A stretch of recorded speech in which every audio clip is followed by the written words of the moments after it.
Week. Massachusetts STEM Week 2025 will take place from October 20th to 24th, although we also like to celebrate STEM Week kind of for the entire month of October. And we know many of these opportunities are also available year-round. So it's an excuse for us to celebrate during a week, but it really extends far beyond that. It is a statewide collaborative effort organized by the Executive Office of Education and the STEM Advisory Council in partnership with the state's 9 regional STEM networks like MSEN, which plan and coordinate activities with local school communities, community leaders, and business partners. The theme for this year's STEM Week is STEM Starts Now. We'll be sharing MetroWest STEM Education Network web pages later on, where you'll be able to see information about design challenges, MetroWest events and activities, but also statewide activities, because every regional STEM network kind of collects opportunities on behalf of their region to report to the state. So even if you yourself don't live in Metro West, you can check out the region where you live, and if you want to participate there, that is always welcome. So STEM Week is always a huge success with both in-person and virtual events across the Commonwealth. Schools, nonprofit organizations, colleges, museums, and businesses all participate to host and organize STEM Week events for students ranging from preschool to college and lifelong learners of all ages. So this kind of initiative is also aimed at boosting the interest, awareness, and ability of all young people to see themselves in STEM opportunities, hence the STEM Starts Now theme for this year. So we might as well get started with our first presenters, unless there's anything else, Renee, that you maybe wanted to add just about STEM Week more broadly. Excellent. Great. So we are going to start with Jen, who will be presenting about the Massachusetts Teacher STEM Fair. And Jen, after you present, we are going to take a quick pause for you to take any Q&A, since we know that you have to leave the session a little bit early. So take it away, Jen. Feel welcome to share your screen. Awesome. Let me get my slideshow up, share my screen. Awesome. Can you guys see my screen? Perfect. Just making this bigger. Awesome. Hi, my name is Jen Dene. I am one of the co-founders of the Massachusetts Teacher STEM Fair. It is volunteer work for me, and I work with 2 people from DESE that are my state coordinators. And I started this as a presidential awardee.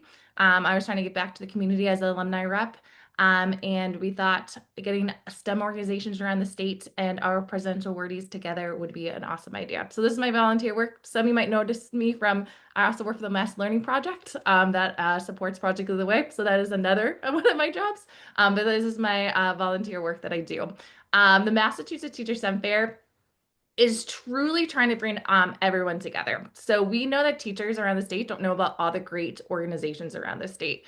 So the whole point is to get people in the same room, networking, and truly learning about different STEM organizations around the state.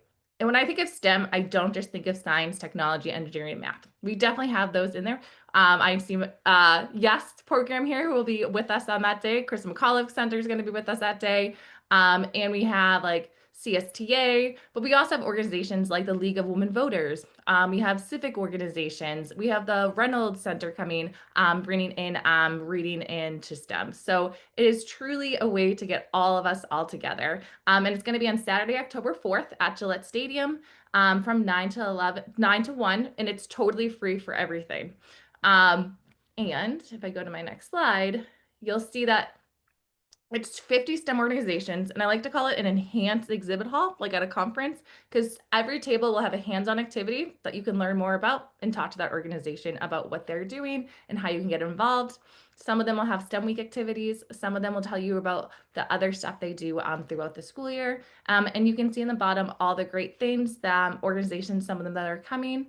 And some of the tables that you can see my nephew in the pictures, because I thought that would be great. That he runs around to all the organizations. He did the flight simulator. He did the marshmallows with the spaghetti sticks. He gets really excited to do all the fun STEM activities. So they're all hands-on, free resources ready to go for educators around the states. And this is what the day will look like. From 9:15 to 10, we're going to have a keynote presentation from Julie Carrick Dalton, who is a Boston-based author who wrote The Last Beekeeper.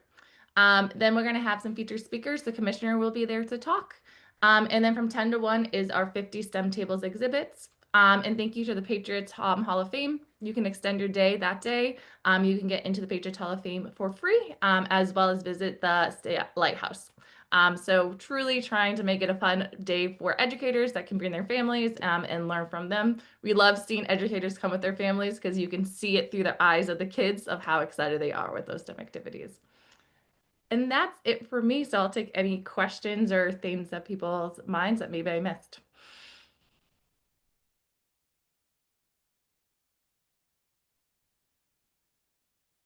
While people are thinking of questions, we were lucky enough to go last year and it was a blast. It was so much fun watching other people do their hands-on demonstrations or activities. And even as someone exhibiting at the event, to be able to do some of the activities myself as well. So highly recommend attending. Yes, anyone you can share it with, if you know teachers, we usually get a couple hundred teachers, but like we know the more we can get the word out, the more excited people get because it's a fun day. Awesome. Well, thank you so much, Suzanne. Thank you, Jen. We look forward to seeing you on October 4th. Yeah. Excellent. Well, I think if there aren't any questions, we were going to do a general introduction to Massachusetts STEM Week design challenges. So every year in previous years, the state will give grants to organizations that want to host a design challenge for educators and their students to participate in. And we do have a designated page on the MSEN website for design challenges. So what we like to do is collect information about the design challenge opportunities, as well as upcoming webinars that educators can attend to learn more about the opportunities.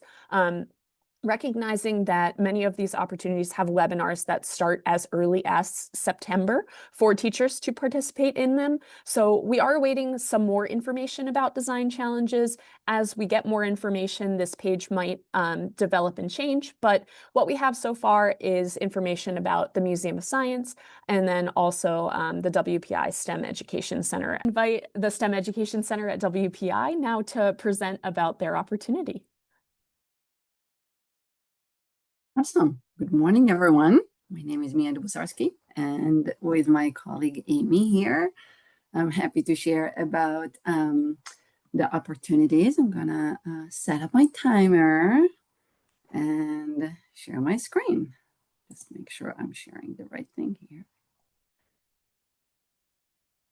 And I'm super excited to see Jane here, who is one of the developers. So as I put in the chat, we are doing STEM year-round, but we definitely have some project, especially for STEM Week. So I'm the Director of Teacher Professional Development at the STEM Education Center, also overseeing the new master's program in integrated STEM for teachers. And I want to talk about the I Am STEM I Am lesson library. It started with funding from for STEM Week back in 2020. And with additional funding, now we have 36 lessons. This is for pre-K to 7. And again, one of the authors is here with us. Hi, Jane. Good to see you. The whole idea is to solve problems related to books or text, and all the lessons are designed as kind of five-day experiences where teacher can do, one lesson a day, or they can do the whole thing on a Friday. And each lesson is aligned with one ELA standard for the grade level, as well as a math or science or computer science or engineering. We have caregiver connections letters, rubrics for assessment. This has been added each year as teachers have given us feedback of what they wish to see. No special equipment, whatever you have in the classroom, any recyclables that will do. This is free. This will be a STEM week, a great opportunity to start, but you can continue year round. And we are happy to share that we served over 300 teachers since this was started. As part of that, we have a visual, a poster of the design process where kids are starting with a text. They brainstorm, plan, create, test, improve, and communicate throughout the process. I'll show you the library, and this is downloadable if you wish. And for this STEM week, there are 2 guaranteed 90-minute sessions. These are webinars. They are very interactive. Can do a lot in 90 minutes. So one is an evening webinar or, PD experience. And the other one is during the Indigenous Day, which is vacation day. So this is a morning one. It's very interactive. We will, during these 90 minutes, introduce everyone to the design process. We'll try out the lesson, like 25 minutes to actually solve a problem, and definitely talk about implementation with students, families, modifications. So it will be kind of a professional learning community around problem solving. We may add, as Suzanne shared, additional sessions if if we hear back from the state with additional funding. We do have some plans to add more virtual sessions as well as on-site session for coaches, kind of to run community events. But again, we're waiting to hear if this will actually happen, and it will be updated on the website. So I want to go to the library. 1 minute left, so drop this one in the chat for you all.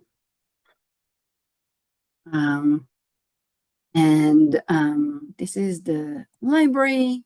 You can look for sessions by grade level or by subject. You can see when training are available and register, as well as download that poster. Can learn more about us, but I wanted to maybe just feature one. Here is an example, or maybe 2. 6th grade lesson, not a box. Every lesson is available as a read aloud, so you don't necessarily, teachers don't need to buy the book. And the whole lesson plan is available as a Google Doc. So it can be downloaded, it can be modified. This is yours to do, or teachers to do whatever they want. Again, we mentioned it's designed as a 4 STEM week. That's my cue. So I'll just walk you through this one, just show that we have alignment with standards, practices, culturally and linguistically sustaining practices, and everything is linked here and available for you. With that, I will stop share my screen. I will also drop in the chat kind of the link to the STEM Education Center opportunities, because we have other things out of STEM week for teachers to share. Thank you. Okay, excellent. So my name is Carrie Baldwin. I'm a professional learning and outreach manager. I'm also going to start my timer because I don't want to overtalk. Professional learning and outreach manager for the YES team, which is Youth Engineering Solutions team at the Museum of Science. You may have heard of us in the past as Engineering is Elementary. We've been around for a long time, but we've expanded to middle school and redone a lot of the curricula. So you'll hear us as YES. I will drop this in the chat in a second. I'm not going to multitask at the moment, but I will drop this in the chat in a second. But we'll have our Mass STEM Week Design Challenge up. It should be up very soon. They're finalizing it now and putting it up. Well, the challenge is finalized, and they were just waiting for someone to put it up on the MOS website. But YES basically does curricula for pre-K to 8th grade students. And I'll share more information about that in a second, but we have a STEM Week challenge that is a shortened version of one of our engineering challenges. So again, I'll put this in the chat because I know we'll be past it in a second. So the challenge for this this year is a mini version of our engineering bandages challenge. And so it's designed basically for ages 5 to 11. It can be completed in an hour, which is helpful for most folks. And basically, so again, those resources should be up hopefully by the end of this week on our website. And the challenge is basically, the preparation takes around 30 minutes for educators, but there's an introduction, an exploration, and a wrap up. And we have tons of resources. We have all the resources available for download. So things that are available for download in a Google form, we have our activity guide, the print materials, which is like the actual poster of the poster, obstacle signs, etc. And there's also teacher slides. So there's teacher slides, teacher Google slides that can be altered. So this is a picture of what's available. So again, down in the bottom left corner, we have a situation I'll introduce, but that's like the poster that we used to introduce the problem. The educator guide is in the top left, and it has very detailed questions that teachers can ask, etc. There's also a materials glossary because we don't assume that students know what cheesecloth is or what gauze is. They tend to look a lot alike, etc., etc. So there's also a Plan Our Bandage page that can be downloaded too. So we introduce engineer, which we define as a person who thoughtfully uses a process to design something to solve a problem. And that thing that they design is a technology. So we have this engineering poster. We have two friends. We have Mateo and Tomas, and one of their hands has been hurt. They have a cut on their hand and they had a Band-Aid on it, but it got dirty and fell off when they were playing, and they're out of bandages. So the whole engineering design problem is that they need to design a bandage using things around the house. And they need to make sure that it sticks and has adhesion and keeps the cut dry. So they think about it, they're introduced to the problem. Again, these are the teacher slides. They're introduced to the engineering design process if they're not familiar with it, and how it's a repetitive cycle. And basically, there's in the slides too, there's a way for them to, there's sentence prompts or sentence frames for them. So they're imagining a bandage both individually and then with their partner. And so we have some ways that they can kind of negotiate that as they imagine one design. And then after they have their one design, they're actually going to build, they go through an obstacle course basically. So they put the bandage on a model cuff, and educators build the model cuff. We have very explicit instructions on how to build that. And then they go through an obstacle course where they have to see how well it performs, their bandage performs. So they build a tower, they do jumping jacks or arm movement, and then they actually move it around in some soil. So we're going to be doing this at Gillette for teachers. And we also have a webinar coming up on September 25th. Again, I'll put that in the chat. September 25th, it'll be me going over the challenge in detail. But you can see the slides. So again, I'll drop this in the chat, but we have an overview for teachers. And even if they can't attend, we encourage them to register for the event, because if you register for the event, you get the recording. There also will be a Kahoot that goes with this design challenge. And also there's information about how educators can do the longer engineering bandages unit. The longer engineering bandages unit that we have through YES, as well as any of our other units. So just in general, we have a Massachusetts STEM Week challenge. Again, it can be done in 1 hour, but also it introduces folks to all of the free downloadable resources. So everything is now open source in terms of the curricula itself, all of our engineering and computer science from EIE and YES. And then there's explicit information about how you can gather the materials yourself that you need and what exactly you need, or potentially purchase a kit through our supplier. Yeah, so that's what I got. Charles, would you like to present about the Wonder Mission? Sure. Hi, guys. I'm Charles Slatkin. I'm the founder of the Wonder Mission. I have a long career in creating, I guess they're called wow factor experiences. And so I've always known how to wow people. And now I'm trying to use my talents in this next chapter of my life to wow kids, because I think you need to be wowed in order to ignite that natural curiosity that you have. So a few years ago, I founded the Wonder Mission. Our goal really is to use our talents to do what we can to inspire the next generation of scientists, engineers, dreamers, explorers, and especially those that dream big. We're not actively participating in STEM Week this year. We're actually fully immersed in trying to organize a series of events for the upcoming centennial that I'll talk about in a second. So let me share my screen, and you'll have to cut me off at you'll have to cut me off because I tend to be long-winded, but I got my timer going, so we'll go from there. Anyhow, hang on a second. Let me just get started off. So as many of you know or don't know, actually the 100th anniversary of mankind's first rocket launch is basically starting in 178 days. So we have a grassroots effort here in Worcester, not only to celebrate it locally, but to celebrate it nationally and encourage others, schools, science centers, museums, rocket clubs around the country to leverage this upcoming centennial in their own unique and creative ways. I'm shocked that so many people don't know who Robert Goddard is. I travel the country extensively and I ask people in Worcester, I ask people in Colorado, who's Robert Goddard? Somehow he's fallen off the radar. And I think there's a great opportunity to introduce the Goddard story, which is a very inspiring one, to this next generation. And there's nothing better than kids learning about something new. This is the book I bought when I was 11 years old and in Brooklyn at the school science fair, and still treasure it. So most people don't know Goddard invented the world's first rocket. Every kid knows who Thomas Edison is, but they don't realize where humanity took its first steps to the stars.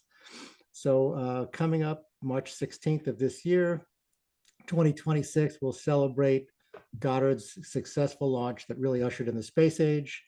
Very primitive affair. Goddard's rocket was basically a bomb on a stick lit with a blowtorch on the end of a stick. It's really honored very modestly in the middle of a golf course here in Auburn. But his story is really an inspirational one, especially for this next generation, because it's also about vision and perseverance and discipline and focus in the pursuit of a dream. And if we had more time today, we'd talk about Esther Goddard's role, which was very significant and very much unknown. But his advanced theories on space were so groundbreaking and ahead of his times that even the New York Times mocked him and said, you can't have propulsion in space. And despite the head of the physics department, you don't know what you're doing. 2 days before they landed on the moon, the Times printed this tiny little retraction. The other story that seems to resonate, especially with this next generation, is everyone here familiar with the cherry tree story? So, all right, so I'm going to use some of my time for that because I think it's the best part. So how did Goddard become Goddard? He was a sciencey kid. His parents bought him a microscope and a telescope, but he had this favorite tree in the backyard that you see on the right, next to his house at 1 Talawanda Drive, which we recently just saved from destruction. And I invite your organizations to use it, share it, come visit it, have meetings there, whatever you'd like, in perpetuity for no charge. The story goes, and Carl Sagan writes about this story in his own Cherry Tree to Mars essay, but Goddard finishes reading The War of the Worlds serialized in a local paper. He climbs a cherry tree and he has his epiphany. Wouldn't it be great if one day we could build a device to take us to Mars and beyond? And he comes down from the tree a different boy, and life has a purpose for him. And then 38, the hurricane destroys his tree, and he writes in his journal, cherry tree destroyed by hurricane must go on alone. But it's this beautiful story. So last fall, Goddard's anniversary day is October 19th. It's the day before you launch STEM Week. And I think there's something to be said. It's such a wonderful story. Maybe it's something we can integrate into STEM Week. But we had some neighbors help us plant this large cherry tree we bought. We brought in our Worcester Goddard Scholars Program to help us plant it. And while this is all happening, we realized that the 100th anniversary is coming up and we need to create a kind of a national movement to celebrate it. So there's so much Massachusetts in Goddard's story. He was born in Worcester. He went to Clark University. He went to Worcester Polytech. The year I came to Clark, I ended up teaching at Clark. They dedicated the Goddard Library. There's Buzz Aldrin cutting the ribbon because his father, Eugene Aldrin, was in the audience, was a student of Goddard's, goes to the moon, takes a little copy of Goddard's book to the moon, brings it back to Esther Goddard, who donates it to Clark. So for us, the first launch centennial is really an incredible opportunity. I'm not that interested in history. I'm more interested in the future. So for me, it's a chance to celebrate and leverage certainly his legacy, but simultaneously, and I think more importantly, it's really time to celebrate the remarkable contributions of our modern day Goddards and inspire our tomorrow Goddards. And we're really long overdue to pay homage to these folks. And this guy Goddard was so much of a visionary. He talked about solar energy beamed from space to power cities. China just announced they're doing that. He talked about ion propulsion in 1916. He described the vacuum train, which is the personification of the Hyperloop. NASA built the Webb telescope at the Goddard Space Flight Center. Jeff Bezos named his first rocket Goddard in honor of Goddard. And in popular culture, Jimmy Neutron's dog is Goddard. George Lucas did a great documentary, which I will share with this group maybe in the chat. That's really terrific. It's 30 minutes. We also have something called the National Space Trail that we've just kicked off. So it's sites around Worcester initially that are seminal to Goddard's story, but eventually it'll move statewide and nationally. But we've got it funded at least for 8 or 9 sites in Worcester. And in terms of just very quickly, here's kind of the events that we're planning locally for the upcoming centennial on March 16th, and it may give you guys some suggestions of how you want to celebrate it individually in your own way. But think of the centennial as really a celebration of space exploration and scientific achievements. Really focus on honoring our today's and tomorrow's Goddards who never get enough attention. And we really want to celebrate ingenuity and innovation, and especially perseverance. Goddard mostly failed.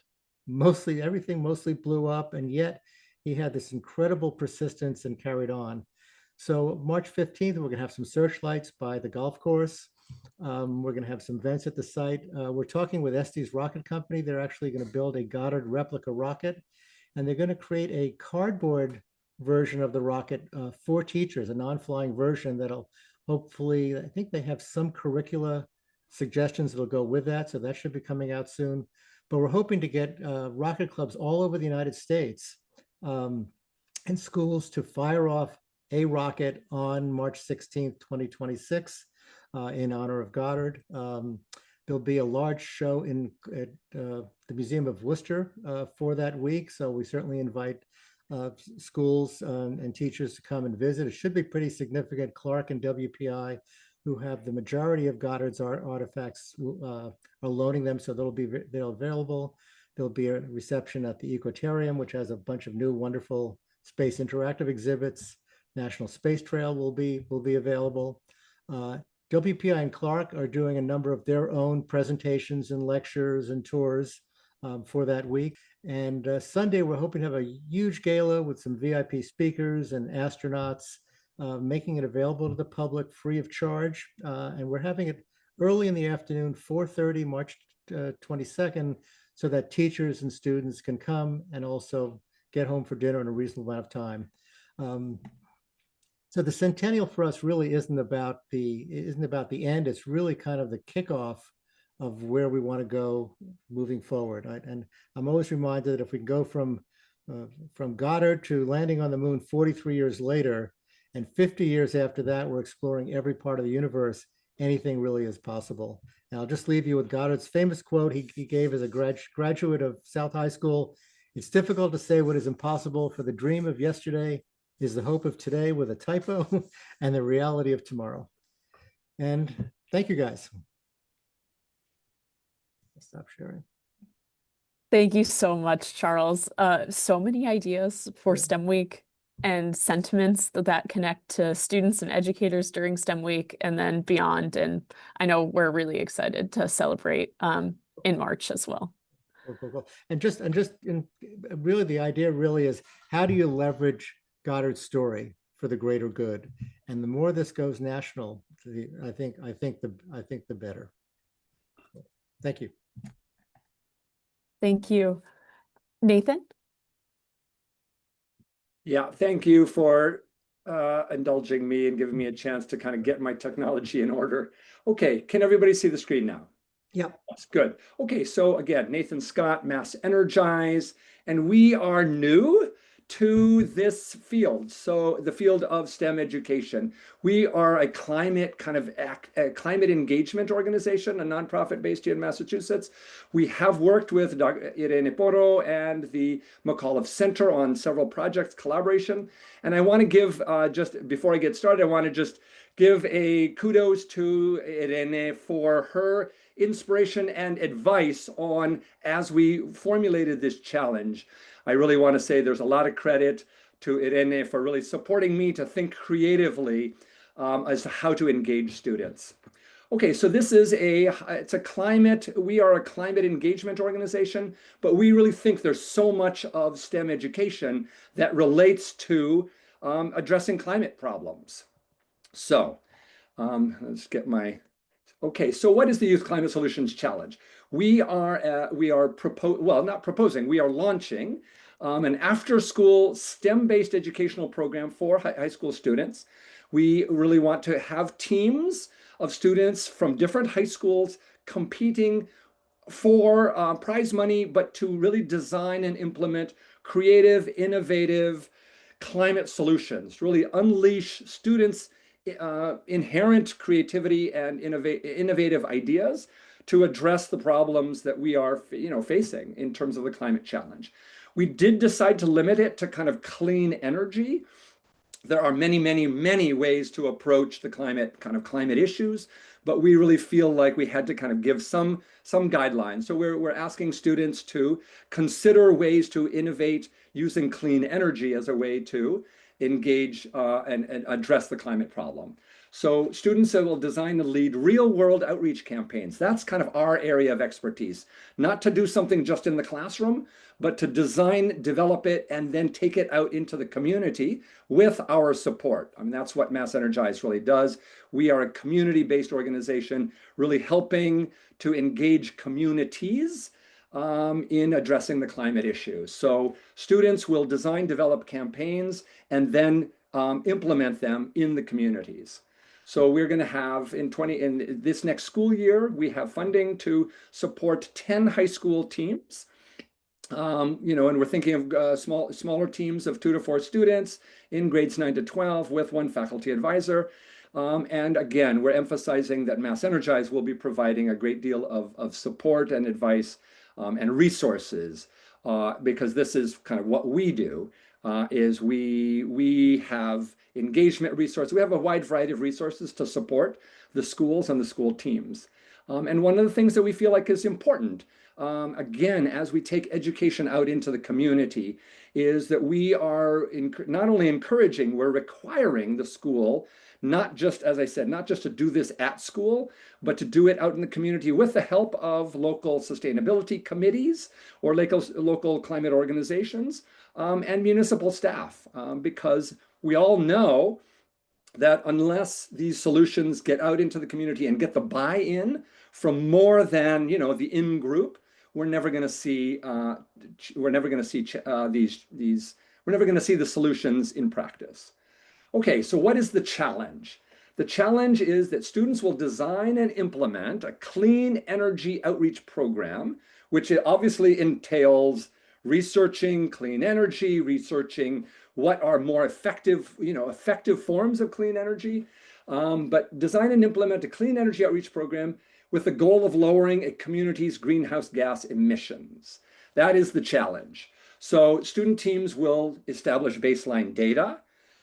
They will determine effective means to reduce community emissions. And then you can see we're supporting them. We'll be supporting the teams with collaborations and engagement with community organizations, municipal officers. I've already spoken to town energy committees who said they would welcome students to come to this, to the town energy committee, to engage members of the energy committee. Every town in Massachusetts, or not, almost every town in Massachusetts has an energy committee. And we are working with the DOER through the Green Communities program. So there's lots of support and ways for students to actually get into the community, but also working with municipalities. And so what they're going to be doing is designing this and then promoting the adoption of emissions reduction measures, and then, of course, documenting that adoption. And then the way the challenge will end is that they will develop a digital portfolio of all of their, not just their results, but their entire process, and submit that as part of a final kind of, the final competition will be reviewed by professionals in the field. And then we're going to have, at the McAuliffe Center, we're going to have a final kind of celebration in May of 2026.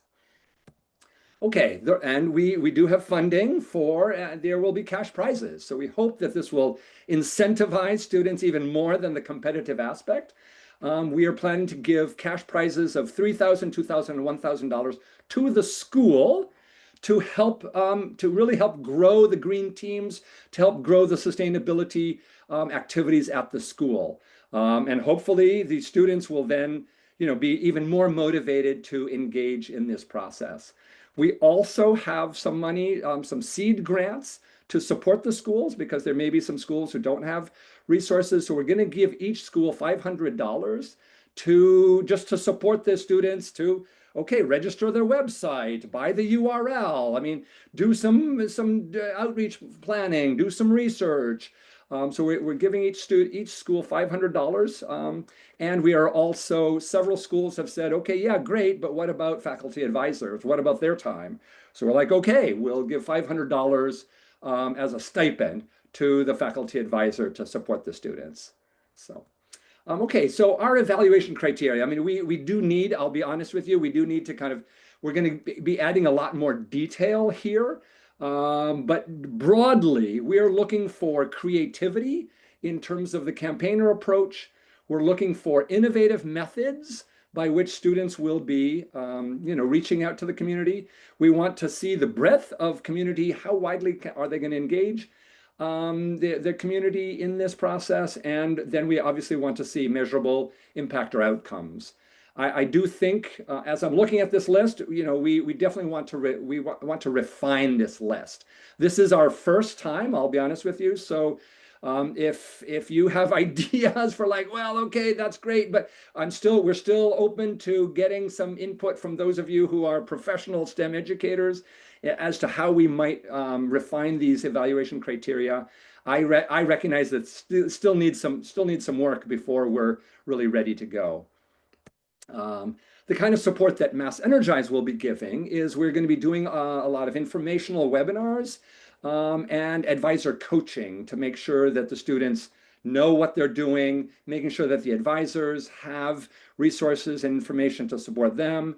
And then we're going to, throughout the challenge, we're going to have regular office hours where student teams can drop in and get support. We also are going to be supplying digital resources on campaign planning, on clean energy technologies, communication strategies, etc. And then we're also wanting to make sure that they are able to liaise with their local town sustainability groups. Okay, so here's kind of an overview of the schedule. So basically, October, we're launching this program not necessarily during STEM week, but during STEM month. So we're going to be having several information sessions in October. You can see kind of one each week with the final big push, big launch during STEM week, the end of October. Our hope and desire is to have these 10 schools registered and ready to go by the end of October. And then during November, we're going to be offering several webinars for the school teams and groups. What is clean energy technologies? How does it work? How do you determine greenhouse gas, emissions measuring? Some of the work that they'll need to do for the challenge. We just want to make sure they're supported with what the challenge is, and then how to go about. Once you've got your design idea, how do you implement it, right? So we're going to be providing support for that, and then the challenge itself will run January through April. And with a final showcase and awards night in May. Okay, so next steps, contacts. That's pretty much it for right now, but we do have a website. Fabiani, if you don't mind just dropping the web link into the chat and our just to let you know, our website, we're also building it out. We have information there now. We want to build it out further.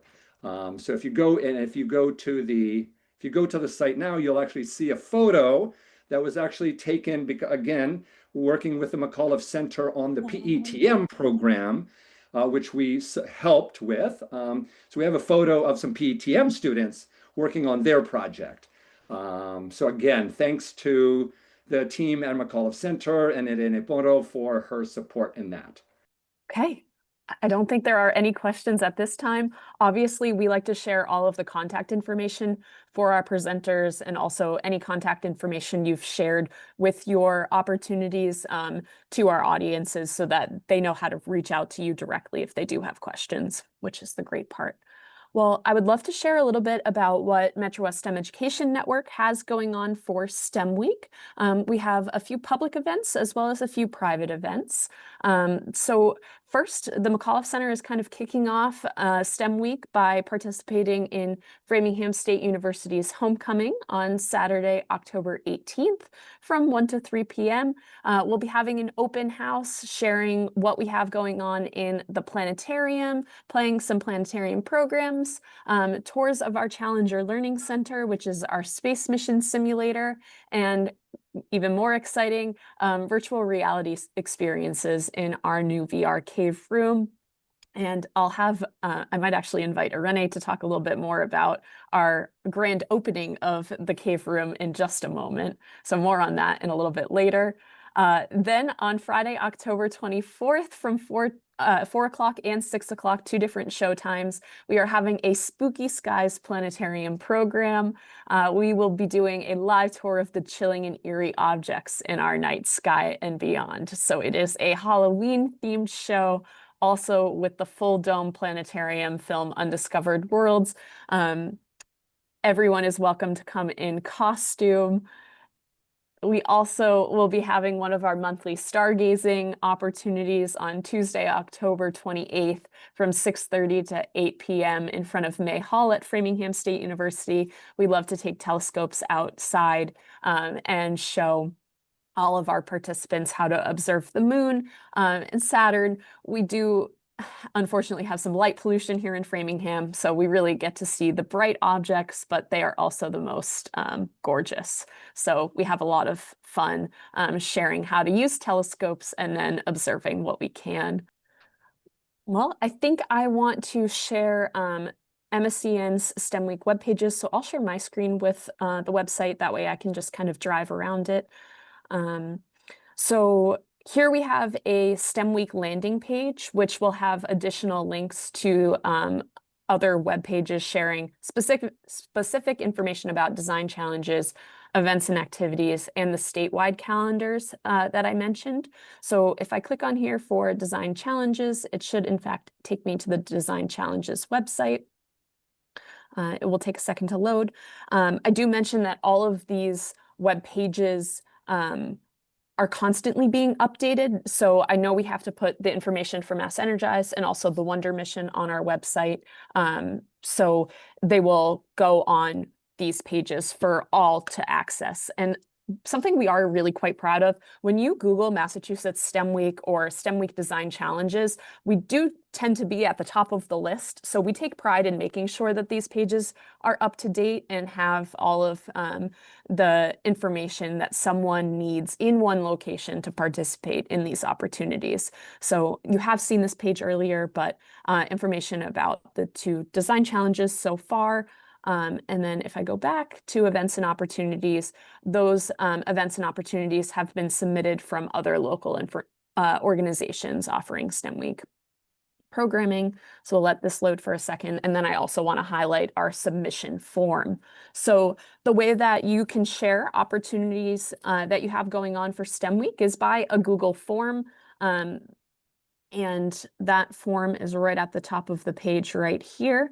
It asks basic information about your opportunity, who the opportunity is from, links, so that we can then post it on this page. So you'll see things about the Massachusetts Teacher STEM Fair. The Needham Free Public Library always participates in STEM Week, as well as New England SciTech has their Rockets and Space Science Week. You'll see the McAuliffe Center and MSCN events, Discovery Museum opportunities, the Rise Design Challenge by Spark Photonics Foundation. And like I said, we'll make sure that the Wonder Mission and Nathan, MassEnergize, your challenge will probably go on the design challenges page under other challenges since it's a more sustained opportunity. Great. And let me just click on this form for you right here. You can see the submission form. So email, organization, dates, and things like that. And if for whatever reason you can't fill out a Google form, feel free to get in touch with us directly, stemnet@framingham.edu, and we can make sure that it gets on the webpage. Reporting through us is the only way that it makes it onto the statewide calendar. And so I'll click on that final link right here. This is the government-facing STEM Week page where you can jump to any of the regional STEM networks' STEM Week calendars. They report it the same way that we do. So if I go to MetroWest Regional STEM events, you'll see that we've already submitted some of your opportunities to this calendar as well. So we're the one who manages submissions to this calendar, our website. We also share information via email. So please be in touch if you have anything else going on for STEM Week you would like us to help you spread the word about. As soon as the MetroWest STEM Education Network knows anything, we are going to post on our website. Both the challenges being funded by the state, but as Suzanne mentioned earlier, we are also highlighting other challenges. They don't have to be just the ones that are funded by the state. So like MassEnergize challenge will be there and a few others, you know. So we are trying to give as much exposure to all of you as possible. And again, just to stress one more time what Suzanne already explained very clearly, please send us information of any initiatives you are proposing during STEM Week or just before, just after. I see, Eileen, you say you have more to post. Please do so. Share with other colleagues at your institution or other institution the same information. It's the only way to, by communicating with us, to make any information get on the state calendar. We at the MetroWest STEM Education Network also engage, thanks to Justine, and a lot of social media. So, you know, we will share in all our, not just on our website, but also on social media. We really drum everything up. Even if you're not directly part of MetroWest STEM Network, we also have a capacity then to share with the other networks. So now with Central, we just share everything. But really, I think it's sometimes there is so much that is happening out there and we just don't know. And I think even if events are private, as we will do a couple of private events, let's make sure that both the state and other organizations know that you're doing that. Everyone should receive proper credit for the work that they do. All right, just taking one last pause in case any final comments or questions, but I do want to thank everyone for attending this session today, and then also recognizing this is not a great time for some of our core audiences to attend live, which is why the recording is such a wonderful resource to share with them. We'll also be capturing any links that you sent in the chat to go into the follow-up resource email. We have your slides that we will share as well as an attachment. So hopefully making it as easy as possible for people to find these opportunities to participate in. Well, thank you all again for attending, and I hope you have a fantastic STEM week. We will be in touch with all of you as we send follow-up resources or if we need any updated information about your opportunities. So thank you for presenting, and thank you for doing your part in celebrating STEM Week.